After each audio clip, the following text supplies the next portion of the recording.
بہت سے بچے حافظ قرآن ہوتے ہیں اور غفلت کی وجہ سے بھول جاتے ہیں،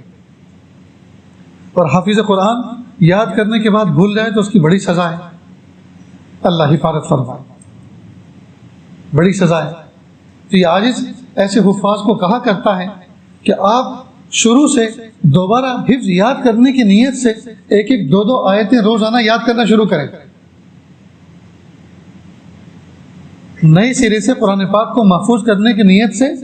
ایک ایک دو دو آیت روزانہ یاد کرنے کی کوشش کریں، کرتے رہیں۔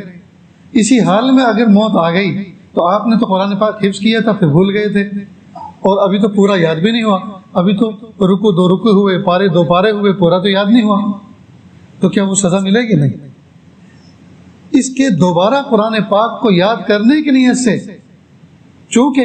یہ قرآن پاک کو بھول چکا تھا، پھر دوبارہ اس کو یاد کر رہا ہے، تو اس کو بھولنے والوں کی سزا نہیں ملے گی، بلکہ یاد کرنے والوں کا اجر ملے گا،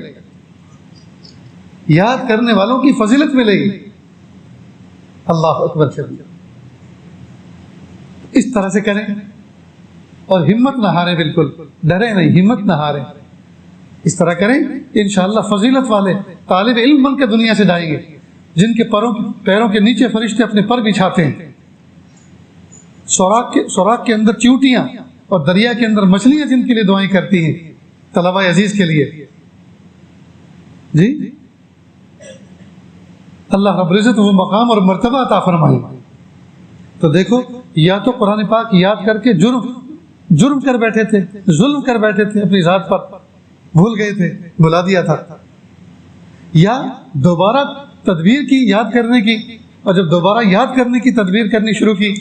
تو اللہ رب العزت نے فضیلت والے طالب علم کے اندر شمار فرمایا،